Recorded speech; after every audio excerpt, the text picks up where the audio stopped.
ನಮ್ಮ ಕೊರಗಜ್ಜಿಗೂ ಈಗ ಭಾಳಷ್ಟು ಪಾರ್ಶಾಲಿಟಿ ಕಮೆಂಟ್ಸ್ ಬರ್ತಾ ಇದೆ. ನನ್ನ ಶೂಟಿಂಗ್ ಟೈಮಲ್ಲಿ ನನಗೆ ಭಾಳಷ್ಟು ತೊಂದರೆಗಳನ್ನ ಕೊಟ್ಟರು. ಗುಂಡಾಯಿಸಮ್ ರೌಡಿಗಳು ಬಂದು ತೊಂದರೆ ಕೊಟ್ಟರು, ಶೂಟಿಂಗ್ ನಿಲ್ಲಿಸಿದ್ರು 3 ಸರ್ತಿ. ಇದೆಲ್ಲ ಯಾಕೆ ನಡೀತಾ ಇದೆ ಅಂತಲೇ ಗೊತ್ತಾಗ್ತಾ ಇಲ್ಲ. ಬಹುಶಃ ಒಂದು ವರ್ಗದ ಜನ ಇದನ್ನು ಮಾಡ್ತಾ ಇದೆ ಅನಿಸ್ತಾ ಇದೆ ನನಗೆ. ಐ ಥಿಂಕ್ ಏನೋ ಒಂದು ಹುನ್ನಾರ ಇದು ನಮ್ಮ ಭಾಗದ ದೈವಗಳನ್ನು. ಈಗ ರಿಷಬ್ ಕಾಂತಾರ ಮಾಡಿದ ಮೇಲೆ ಇವತ್ತು ದೇಶಾದ್ಯಂತ ಒಂದು ದೈವಾರಾಧನೆ ಕಲ್ಪನೆ, ದೈವಾರಾಧನೆ ಹೀಗಿತ್ತು ಅಂತ ಆಯಿತು. ಮೊನ್ನೆ ನಾನು ಕೋಲ ನೋಡಿದಾಗ ಎಷ್ಟು ಜನ ಬಂದಿರು, ನೀವೆಲ್ಲ ಬಂದಿರ್ಬೋದು, ನೋಡಿರ್ಬೋದು. ಎಷ್ಟು ವಿಜೃಂಭಣೆಯಿಂದ ಆಯಿತು, ಎಷ್ಟು ಭಕ್ತಿ ಭಾವ ಅಲ್ಲಿ, ಶ್ರದ್ಧೆಯಿಂದ ಜನ ಅದನ್ನು ಒಪ್ಕೊಂಡ್ರು.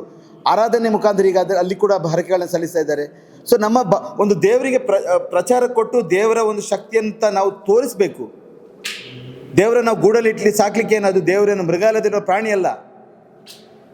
ನಮ್ಮ ದೈವಗಳು, ನಮ್ಮ ಗುಳಿಗ, ನಮ್ಮ ಕಲ್ಲುಟ್ಟಿ, ನಮ್ಮ ಪಂಜುರ್ಲಿ, ನಮ್ಮ ಮಲ್ರಾಯ, ಜಾರಂದಾಯ, ಅದು ನೀವು ಪಂಜರದಲ್ಲಿಟ್ಟು ಸಾಕಬೇಕಾದ ಪ್ರಾಣಿ ಅಲ್ಲ. ಅದು ಹೊರಗೆ ಬರಲಿ, ಅದನ್ನು ಜನರು ಆರಾಧಿಸಲಿ, ಅದು ಜನರ ಕಷ್ಟಗಳಿಗೆ, ಜನರ ನೋವುಗಳಿಗೆ ಸ್ಪಂದಿಸ್ತದೆ. ನಿಮಗೆ ಭಕ್ತಿ ಇದ್ದರೆ ದಯವಿಟ್ಟು ಅದರ ಮೇಲೆ ನೀವು ತಪ್ಪು ಕಲ್ಪನೆ ಅಥವಾ ಅದರ ಮೇಲೆ ತಪ್ಪು ಪ್ರಶ್ನೆಗಳನ್ನು ಎತ್ತಬೇಡಿ, ಅದರ ಮೇಲೆ ತಪ್ಪು ಹೊರಿಸಬೇಡಿ.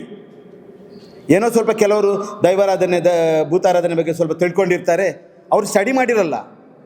ಅಲ್ಲಿ ಏನು ನಡೀತಾ ಇದೆ, ದೈವ ಕಟ್ಟುವ ನಾನು ಇವತ್ತಿಗೂ ಕೂಡ ಅಷ್ಟೇ, ಆ ದೈವ ಕಟ್ಟುವಂಥ ಜನಾಂಗದವ್ರನ್ನ ಗುಡಿ ಒಳಗಡೆ ಸೇರಿಸಲ್ಲ. ಗೊತ್ತಾ ನಿಮಗೆ? ಅಸ್ಪೃಶ್ಯತೆ ನೋಡ್ತಾರೆ, ಅದನ್ನು ಪ್ರಶ್ನೆ ಮಾಡಿ. ದೈವದ ಒಂದು ಆರಾಧನೆ ಭೂತಕೋಲ್ ಮಾಡಿದಾಗ ಕೊನೆಗೆ ಅವ್ರು ಏನು ಮಾಡ್ತಾರೆ ಗೊತ್ತಾ, ಒಂದೊಂದು ವರ್ಗದ ಒಂದು ಜಾತಿಯವ್ರನ್ನ ಕರೆದು ಅಲ್ಲಿ ಗೌರವ ಕೊಡ್ತಾರೆ. ಒಂದು ಕಮ್ಯುನಿಟಿ, ಇವನಿಗೆ ಶ್ರೇಷ್ಠ ಕಮ್ಯುನಿಟಿ, ಇವನಿಗೆ ಮೊದಲ ಗೌರವ, ಇವನು ಸೆಕೆಂಡ್ ಕಮ್ಯುನಿಟಿ, ಇವನಿಗೆ 2ನೇ ಜಾತಿ, ಇವನಿಗೆ ಈ ಗೌರವ. ನಮ್ಮ ಮೊನ್ನೆ ನಾನು ಕೋಲ ಮಾಡಿದಾಗ ಒಂದೊಂದು ಜಾತಿಯವ್ರನ್ನ ಕರೆದ್ರು.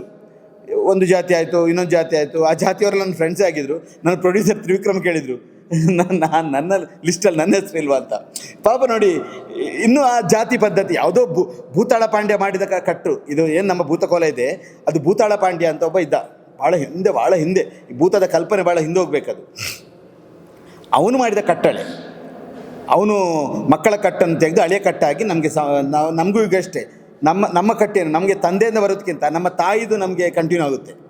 ಹಕ್ಕುಗಳಾಗಲಿ, ಅದಕ್ಕೆ ಸಂಬಂಧಪಟ್ಟ ಏನೇ ಒಂದು ನಮ್ಮ ರೆಸ್ಪಾನ್ಸಿಬಿಲಿಟಿಗಳಾಗಲಿ ತಾಯಿದು ಬರುತ್ತೆ ನಮಗೆ. ನಮ್ಮ ಗೋತ್ರಗಳು ಅಷ್ಟೇ ತಾಯಿಗೆ ಜೋಡಣೆ ಆಗುತ್ತೆ.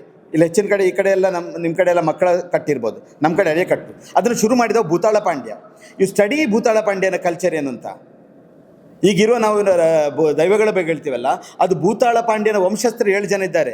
ಭೂತಾಳ ಪಾಂಡ್ಯನ ಒಬ್ಬ ಅಳಿಯ ಇದ್ದ, ಆ ಅಳಿಯನ ಸೊಸೆ ಹಳ್ಳಿ ಅಂತ ಅವಳ ಹೆಸರು.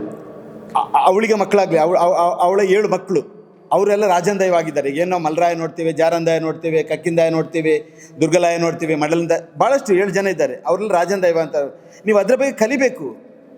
ಅಫ್ಕೋರ್ಸ್ ನಮ್ಮ ಭಾಗದಲ್ಲಿ ಏನಾಗಿದೆ ಅಂದರೆ ನನಗನ್ಸುತ್ತೆ, ಮಂಗಳೂರಿನಲ್ಲಿ ಅಥವಾ ನಮ್ಮ ಕರಾವಳಿ ತೀರದಲ್ಲಿ ಈ ದೈವಾರಾಧನೆ ಬಗ್ಗೆ ಒಂದು ಒಳ್ಳೆ ರೀತಿಯಾದನ್ನೊಂದು ಮ್ಯೂಸಿಯಂ ಆಗಲಿ, ಆ ಒಂದು ಲೈಬ್ರರಿ ಆಗಲಿ, ಅದರ ಬಗ್ಗೆ ಸ್ಟಡಿ ಮಾಡುವಂಥದ್ದು. ಈಗ ತುಳು ಅಕಾಡೆಮಿ ಮಾಡ್ತಾ ಇದೆ, ತುಳು ಸಾಹಿತ್ಯ ಅಕಾಡೆಮಿಲಿ ಬರೀ ಬೇಜಾನ ಪುಸ್ತಕಗಳು ಸಿಗುತ್ತೆ. ನಮ್ಮಲ್ಲಿ ಬೇರೆ ಬೇರೆ ಪ್ರಕಾರದ ಜನಪದ ಕಲೆಗಳಿದೆ. ಯಕ್ಷಗಾನ, ಭೂತದ ಕೋಲ, ಆಟಿಕಳಂಜ, ಸೋಣದ ಮದಿಮಲ್, ಭಾಳಷ್ಟು ಕಲೆಗಳಿದೆ, ಪಾಣರವ ನರ್ತನ. ಅದಕ್ಕೆ ಬೇಕಾದಂಥ ಮ್ಯೂಸಿಯಂಗಳಾಗಲಿಲ್ಲ. ಆ ಸ್ಟಡಿಗಳಾದರೆ ಬಹುಶಃ ಈ ಥರದ ಒಂದು ಕನ್ಫ್ಯೂಷನ್ ಎಲ್ಲ ಹೋಗುತ್ತೆ ಅಂತ ನನ್ನ ಭಾವನೆ. ನಮ್ಮ ಪ್ರಶ್ನೆ ಏನು ಅಂದರೆ, ಮೊನ್ನೆ ರಿಷಬ್ ಸರ್ ಆ ಮುಖಕ್ಕೆ ಏನು ಬಣ್ಣ ಹಾಕ್ತಾರಲ್ಲ, ಅದಕ್ಕಿಂತ ಮುಂಚೆ ಒಂದು ಎಣ್ಣೆ ಕಟ್ಟುವ, ಒಂದು ಎಣ್ಣೆ ತೆಗೆದುಕೊಳ್ಳುವ ಪ್ರಕ್ರಿಯೆ ಇರುತ್ತೆ, ಆಯಿತಾ. ನಾನು ಈ ದೈವದ ಕೋಲವನ್ನು ಬಹುಶಃ ನನಗೆ ಬುದ್ಧಿ ತಿಳಿದೇನೆ. ಬಹುಶಃ ನಾನೊಂದು ಫಸ್ಟ್ ಸ್ಟ್ಯಾಂಡರ್ಡಿಂದ ನೋಡ್ತಾನೆ ಇದ್ದೇನೆ. ನಾನು 40 ವರ್ಷದಿಂದ ಭೂತಾರಾಧನೆ, ಭೂತದ ದೈವ ಕೋಲ ನೇಮೋತ್ಸವ ಎಲ್ಲ ನೋಡ್ತಾ ಇದ್ದೇನೆ, ಭಾಳ ಹತ್ತಿರದ ನೋಡ್ತಾ ಇದ್ದೇನೆ. ನನಗೆ ಭಾಳ ಕ್ಯೂರಿಯಾಸಿಟಿ ಅದರ ಮೇಲೆ. ಅದು ವೇಷ ಹೆಂಗೆ ಕಟ್ತಾರೆ ಆ ಥರ ಎಲ್ಲ. ಈ ಎಣ್ಣೆ ಕಟ್ಟುವ ಮುಂಚೆ, ಎಣ್ಣೆ ಹಾಕುವಾಗಲೂ ಕೂಡ ಅವನಿಗೆ ಮೈಯಲ್ಲಿ ಬರುತ್ತೆ, ಅವನು ಸಣ್ಣ ತೆಂಬರೆ, ಬ್ಯಾಂಡ್ ಡ್ರಮ್ಸ್ ಇರುತ್ತಲ್ಲ, ಇದಕ್ಕೆ ನಾವು ಹೇಳ್ತೀವಿ ತೆಂಬರೆ ಅಂತ ಹೇಳ್ತಾರೆ. ಅದನ್ನು ಬಡ್ಕೊಂಡು ಆ ಭೂತದ ಹಾಡುಗಳನ್ನು ಹೇಳ್ತಾರೆ. ಅದು ಭೂತದ ಹಾಡು ಅಂದರೆ ಅದು ಪಾಡ್ದನ ಅಂತ ಹೇಳ್ತೀವಿ. ಆದರೆ ಅವರ ಕಥೆ ಇರುತ್ತೆ, ಆ ದೈವ ಎಲ್ಲಿಂದ ಬಂದಿರೋದು, ಅವರ ತಾಯಿ ತಂದೆ ಏನು, ಅವ್ನು ಮಾಡಿರೋ ಕೆಲಸ ಏನು, ಜೀವಿತಾವಧಿಯಲ್ಲಿ ಏನು ಮಾಡಿರ್ತಾನೆ, ಅಪ್ ಟು ಅವನ ಜೀವನದ ಅವಧಿ ಮುಗಿಯೋ ತನಕ ಆ ಕಥೆಗಳು, ಅದು ಕಲ್ಪಿತವೋ ಅಥವಾ ಜನಜನಿತವಾಗಿ ಬಂದಿರೋದು ಅಥವಾ ಸತ್ಯನೋ, ಅದರ ಬಗ್ಗೆ ಭಾಳಷ್ಟು ಜಿಜ್ಞಾಸೆಗಳಿದೆ. ಫೈನ್, ಬಟ್ ಅವರು ಅದು ಪಾಡ್ದನ ವರ್ಷಾಂತ ಕಾಲ, ಭಾಳ ವರ್ಷಗಳ ನಡೀತಾ ಇದೆ. ನೀವು ಅದರ ಬಗ್ಗೆ ಕೂಡ ಭಾಳ ಸ್ಟಡಿ ಇದೆ. ಬಟ್ ಆ ಪಾಡ್ದನಗಳನ್ನೇ ನಾವು ಅಲ್ಟಿಮೇಟ್ ಅದರದ್ದು ಆಧಾರ ಅಂತ ತಗೊಳ್ಳಿಕ್ಕೆ ಆಗೋದಿಲ್ಲ. ಆ ಪಾಡ್ದನಗಳು ಹೇಳುವ ಟೈಮಲ್ಲಿ ಅವನು ಎಣ್ಣೆ ತಗೊಳ್ತಾನೆ. ಅಂದರೆ ಎಣ್ಣೆ ತಗೊಂಡು ಫಸ್ಟ್ ಆ ಎಣ್ಣೆಯಲ್ಲಿ ಅವನು ವೇಷ ಹಾಕ್ತಾನೆ, ಆ ಎಣ್ಣೆ ತಲೆಗೆ ಹಾಕ್ತಾನೆ. ಆ ಏನು ಎಲ್ಲೋ ನಾವು ಪೌಡ್ರ್ ಮಿಕ್ಸ್ ಮಾಡ್ತೀವಲ್ಲ ಅದಕ್ಕೆ ಇದೇ ಎಣ್ಣೆ ತಗೊಳ್ತಾರೆ. ಆ ಎಣ್ಣೆ ತಗೊಳ್ಳುವಂಥ ಪ್ರಕ್ರಿಯೆಯಲ್ಲಿ ಕೂಡ ದೈವಗಳು ಮೈ ಮೇಲೆ ಬರುತ್ತೆ, ಆವಾಹನೆ ಆಗುತ್ತೆ ಅವನಿಗೆ.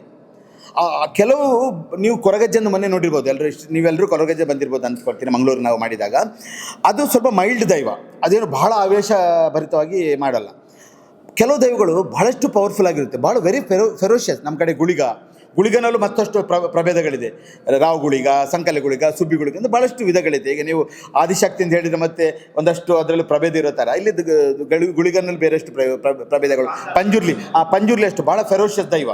ಅವುಗಳೆಲ್ಲ ಎಣ್ಣೆ ತೆಗೆದುಕೊಳ್ಳುವಂಥ ಕ್ರಿಯೆಯಲ್ಲಿ ಕೂಡ ಅವುಗಳ ಮೇಲೆ ದೈವ ಬಂದು ಅದು ಆವೇಶಭರಿತವಾಗಿ ಹರಡುತ್ತೆ.